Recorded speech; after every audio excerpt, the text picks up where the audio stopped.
GDP equation, the famous equation for measuring the country's performance? Raise your hand. Nobody? Okay. So I have to explain what the gross domestic product equation is all about. The gross domestic product consists four items. First is consumption. Consumption is the way we consume everything in the countries. Second one is investment. How the investment going on in the countries. So the third one is how the government spending in the 1 year period. And then the last one is the net exported and import. If it is net export, it is positive to our GDP. If negative, it becomes a negative factor of the equation. What the IMF and other institutions measuring is the changes of the gross domestic product. So how good they are changes or how bad they are changes. Now let's we begin our presentation. The first one. Indonesian economy is improving significantly in 2010, supported by consumption. That's the equation that I'm talking about. Second one is investment. There's a lot of investment going on in 2010. And also strong export. That's make 2010 we have a good growth. And needless to say that in 2009, only 3 countries have a positive growth. Indonesia, India, and China. Only 3 countries in the world in the 2009 have a positive growth. And Indonesian economy will continue to grow in 2010 and 2011. You know, in 2010, the data is being processed now, but we are expecting a point. Our growth is 6% this year, 2010. And in 2011, we'll expand to 6 up to 6.5%. And also in 2010, we have a quite pressure from the administered price and also the food price. As you know, last time, back to previous month, our rice price is increasing 5,000. It's incredible in Indonesia. So it is making the inflation in Indonesia getting higher. So we are promising to the country that our inflation is not exceeding 6%, but in 2010 it would be more than 6%. Let's skip this one. I want to show you what the World Economic Outlook. This is IMF tables. You see, in 2010, we have our growth is 6%. If we compare to the Asian plus 5, look to this number, 2010, 6.6. We are below that number. And if you see in the 2011, the advanced economic growth is around 1.5 up to 2%, while in the emerging countries like China, India, and also including Indonesia, it is 8.4, 9.6, 8.4 for Asian plus 5. Now we have to ask to ourselves, why Indonesia only 6%? This is a chance for you, for the scientists. I will explain it to you later on. Uh, Shimizu Sensei told us that during past 10 years, Indonesia has shown its very, very good progress in, first one is because of reformasi, he said the legal aspect. Legal aspect is already good, he said. And also social welfare, democracy, and economy. We are talking about economy. And then also, Your Excellency Ambassador Lufti said that science is nothing if you are cannot connect it to the money. He is what he was saying is science should be can work and also can contribute to our GDP, to our growth, something like that. And then our fellow from Brunei Darussalam said that he's been hearing about the what's so-called propaganda that we don't sell the raw material, but we have to sell the value added. He heard this from our late President Sukarno. So up to now, it's still there. You know, we are not capable to sell the value added good. And let us see what's going on here. So in year 2011, our perspective is 6 up to 6.5%. Is below our expectation. Our neighboring country in Asia plus 5. GDP could be seen from the demand side or from the supply side. Let's see from the demand side. This is the famous equation. GDP consists of consumption, private consumption, government consumption, and then export and import, and also investment. And this is maybe investment is mixed here. So in 2010, we'll be reaching 6.0%, and in 2011, 6.0 and to 6.5. Let's see from the supply side. This is your chance. You see, the growth of agriculture is only 2010 2.4, the growth, and 2011 is 2.7 up to 3.2%. Is considerably low. If you compare, if you go to Harrods superstore in London, they are selling mango from Thailand. I happen to ask them why from Thailand, not from Indonesia. We experiencing that we are importing the mango from Harumanis from East Java.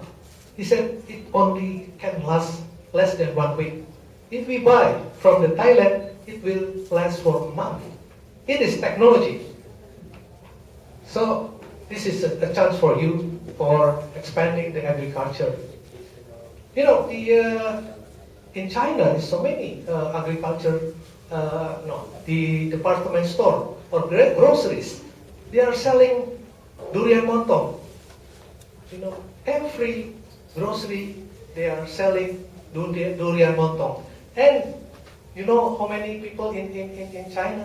1.4 billion people. So it's a good market, you see. This is also the chance for you to get in touch in the agriculture. And then mining and quarry.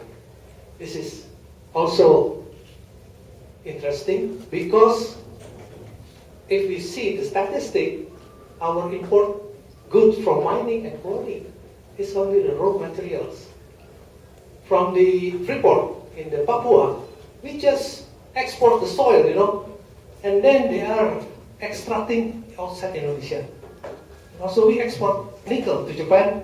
The same thing. We are only exporting the soil, and they are they are extracting by themselves. All of the material come from Indonesia. It's not value-added or for the example from the minister are the Excellency of Ambassador of Indonesia saying cocoa and also aluminium. Aluminium is, if you sell it raw material is only one, but if you sell it aluminium is 30 times. This is your chance. That's why we have only slow growth in agriculture and mining. And also in the manufacturing and industry. We are not having a good industry in Indonesia because the infrastructure is not there. Mr. Ambassador said that the power is not there. In Sulawesi is so very low. He said it's bulb electricity. So there is no power for the industrialization. This is your chance also for making the manufacturing. You see how the Japanese do in their economy. The manufacturing is the backbone of the Japanese. What the Chinese do is manufacturing. They are the backbone. And also in India, manufacturing. The European also manufacturing, but they have become lazy and then they are too much laser. Now the manufacturing is outsourcing to our region, to our Asian region.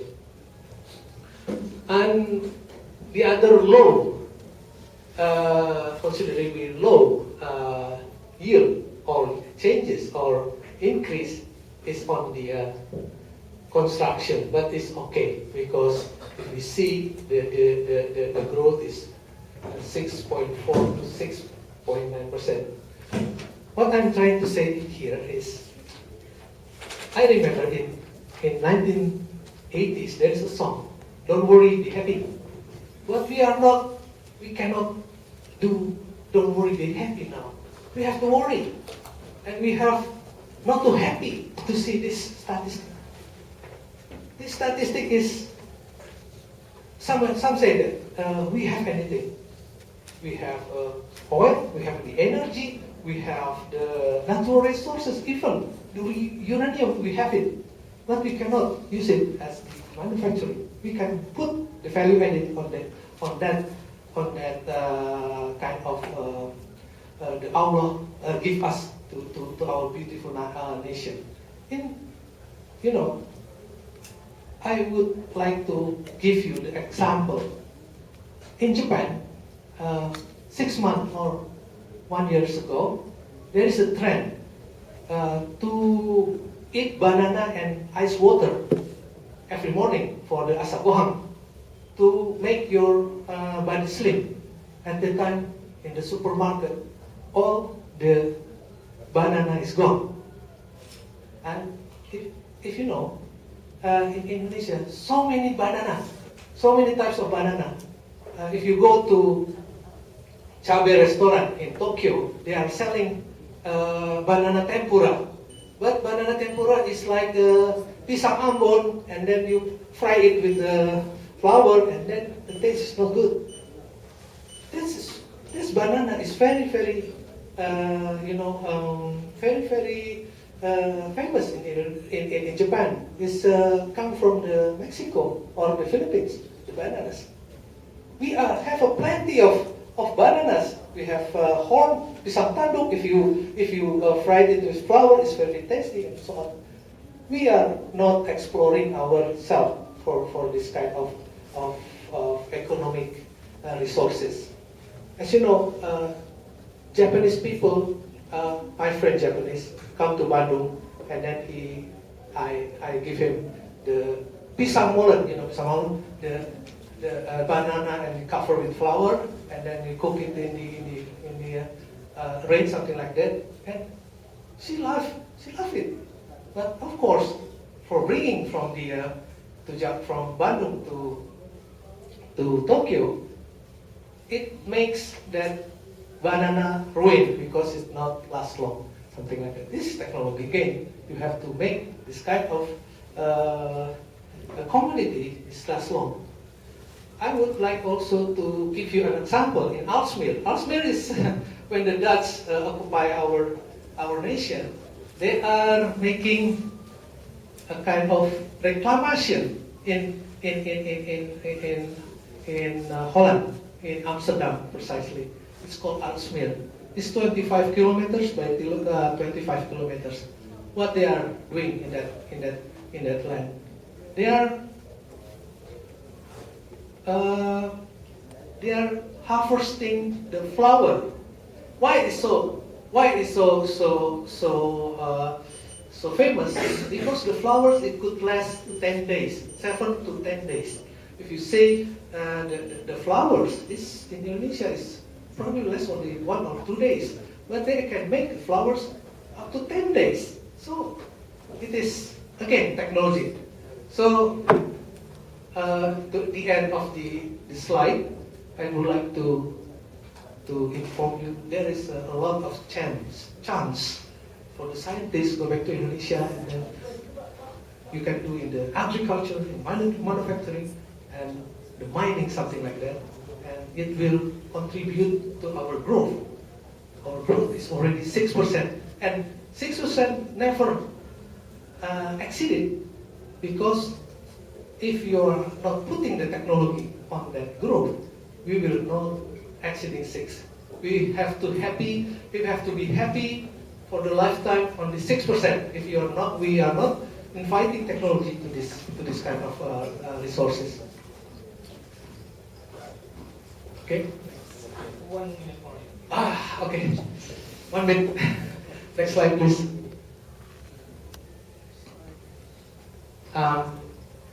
The next slide is, it's talking about how we take notes of the flows of the goods and services in the economy, and this is also, we would like to inform you that in November 2010 we have 92.8 billion US dollar reserve, national reserve. It is about 7 months imports and public debt services. Public debt services is we have to pay our debt to another countries. So in this point, we are very, very comfortable with this reserve. And some say that if we have kind of the outflow, a foreign currency from Indonesia to another country, we still have a good reserve. Probably I will stop the presentation over here, and thank you very much for the attention. Well, thank you for the presentation, and we will go further to the discussion. I think what we can say about his presentation is, wow, alright, right? Because I think it's kind of an optimistic macroeconomy report. But if you have some question or some discussion, some other notions that maybe can support this perspective, please maybe maximum 2 questions. Okay, 1. Okay, we got it. Thank you very much, Mr. Eddy and Mr. Susan. What I would like to ask here is to continue what Ambassador said, that if science is not important if it's not connected to money. But I would like to add that money will means nothing if it is not connected to the reality. So what social sciences or just common people always wondering is why sometimes numbers, statistics could not explain what is really happening in the field. For example, even if our economic projections is very positive, and Morgan Stanley even said that Indonesia should be entering the BRIC, the BRICS countries, but what we see is that, for example, many factories are closed related to the Asia, ASEAN, China, free trade area, and that kind of things. And it is, I believe it is related to the gap between the monetary policy, the monetary oriented economic policy, and the support to the real economy. And the second thing is about the distribution. When we are talking about GDP, we are talking about the cumulative number of the economic posture. But Can you make it short? yes, so until now it's still more than 70% of money in Indonesia is circulated in Jakarta. So what is the strategy of the government to deal with this issue? If I may continue to the third, a very short one. Okay. Yeah, the third is related with the. Wait a minute, it's missing. Let's just continue with another question. Thank you very much. Are you unsure maybe or? I think before I forget. Okay. Okay, this is joke. What the economists do. The economists do is planning in the beginning of year, and then explaining what the planning is not correct in the end of the year. That's what the economists do. That's what I do, something like that. Well, connecting with this one, connecting to the regarding to your money versus scientists versus and everything. But I do still agree with you, also Her Excellency Ambassador, that if you could express your value, your invention, your innovation to money, it is not implement, I mean, you're not selling it. Nobody can enjoy your innovation or your creation and everything. And to me, bridging about the science and the market, the money, is the creation. Creation is number one important for this case. And then the distribution. Distribution, you're right, the distribution of wealth is now in Jakarta. It's maybe 60 or 70% of the money circulation is in Jakarta. But according to our survey, now in rural area, in outside the city of Jakarta, is beginning improving, like in Sulawesi, like in Sumatra, like in Kalimantan, they are beginning to picking up. And hopefully this situation is not there, and it not stop there and keep continuing to the future. The government also do any good policy for pushing this kind of situation. For instance, they just launched the act with the parliament, of course, that we cannot export the raw material. We have to give the value added for the material, and then we export the value added material. Maybe that's. Okay, for the second question, this actually your name and institution. If possible, 30 seconds. Please. Okay, thank you very much. My name is Reiki. Okay, in your presentation, you focus on technology, and you give an example like China and India. They are growing because of technology.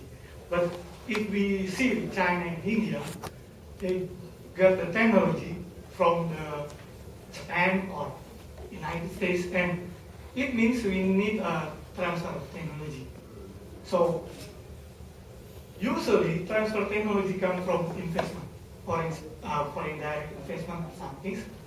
But in case of our country, even for reach the investment grade, we cannot capable to get this until now.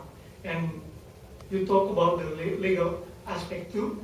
I think legal aspect is more the important point in Indonesia, because our police or our legal officer cannot be distrust, some things like that.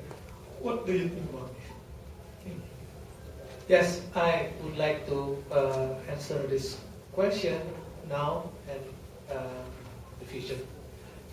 Yes, every investor came to our office. They are complaining about, the first one is law enforcement is not there, and also investor will come to each country if the condition of the countries is preferable, like in Vietnam, like in, you see, in Thailand, last unrest in Thailand. After the unrest is over, the next week, Mitsubishi invests $400 million for the plant. See, because they are trust to this country, not the case in Indonesia, something like that, because they don't always say about the first one is law enforcement. Number two is the regulation. Regulation is not synergy.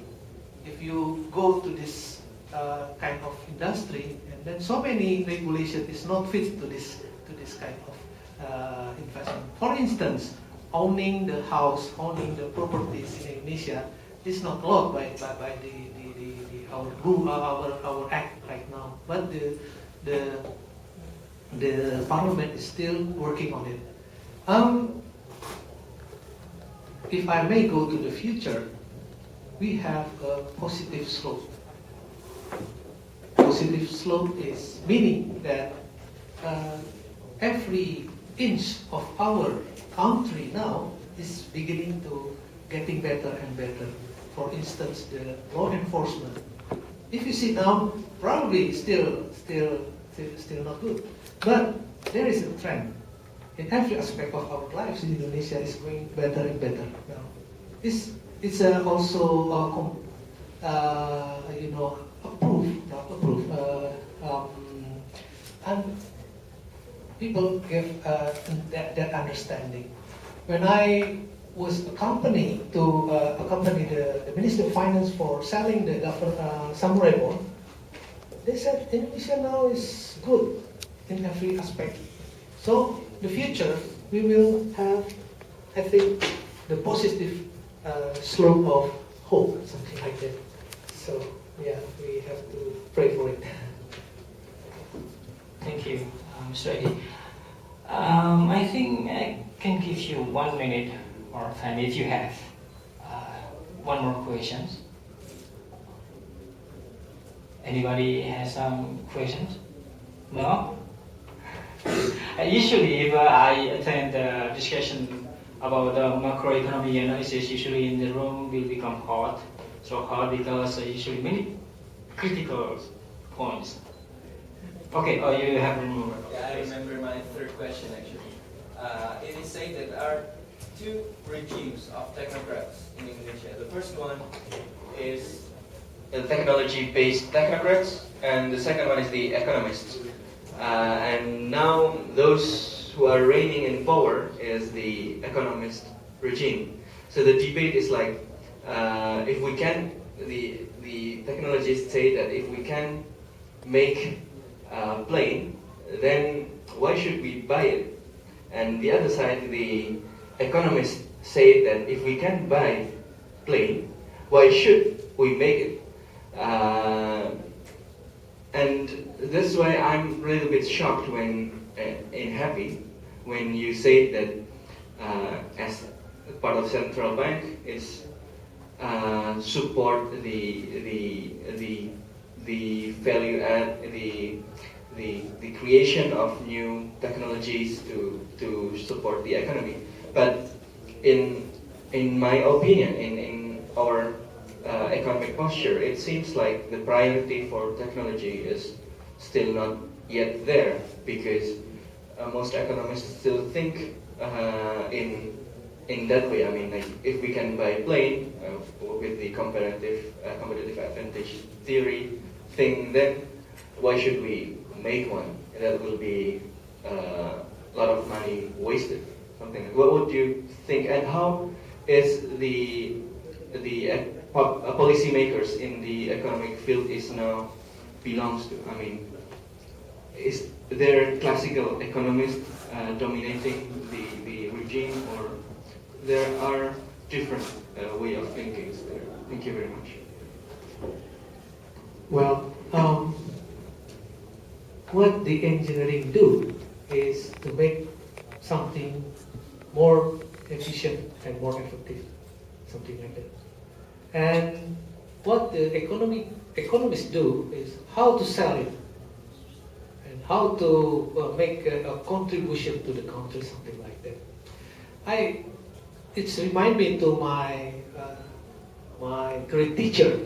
His name is Mr. Hasan Kartajumana. He said the engineer should remember three things. First one is economic rationale, because sometimes the engineer is not thinking about the economic rationale. Economic rationale what? Economic rationale is you can sell the product to the market. That's the economic rationale. And also, if you sell it, you have a profit on it. The second one is the social responsibility. Your technology cannot destroy the environment. Like we witness today, you see, the global warming and so on. It is probably because of the James Watt creating the steam engine, and then at the end now we have the global warming. And who's to blame? Nobody wants to blame. You have now the kind of the carbon selling, something like that. But if you see the European market, the Japanese people is benefiting from that. They are put the kind of the manufacturing automobile industry in Nagoya. It creates the global warming, something like that. That's social responsibility. You have to remind it. The third one is the political awareness. The political awareness is also important. Without politics, you cannot do nothing. See, if you want to have something, you have to do it by politics. You go to the Parliament House and you have lobby and everything. You can do that. So please remind three: economy rational, social responsibility, and political awareness. You will be something with your idea. And then this is very difficult question. The classic economic and neoliberals and everything. But I think people could find their own equilibrium. It's based on you cannot imply what kind of the classic. Say Keynes, you know, Keynes is being thrown. Keynes' theory is thrown away probably 10 years ago, but now everybody is Keynes, like America and including Japanese. Japanese, they cannot sell bond because they might have 30 seconds. They are trying injecting to the economy. They are trying to boost the domestic demand because they have the deflation. Deflation is very dangerous for the economy. And also the United States, they would like to boost the domestic demand through sovereign the economy of money. See, this is Keynes. No, it's in the game. See, it is like a circle. Sometimes you use this theory, and the other time you use another theory, like Milton Friedman, something like that. Maybe it is like. Well, thank you so much for your presentation, Mr. Eddy, and also your participation in discussing this topic. Basically, many questions that we can just give to this analysis, such how to support, how to improve the agriculture sector, how the farmer in Indonesia can improve their agriculture process if they only have 0.2 hectares in Java. So I think it is only one problem that maybe can be used to not criticize, but to be more information and macro analysis, maybe give us the macro condition. Then this is our duty to give more innovation. Thank you so much for your presentation, Mr. Eddy, and we will go further to the next presentation. And please give your applause. And we have souvenir for you.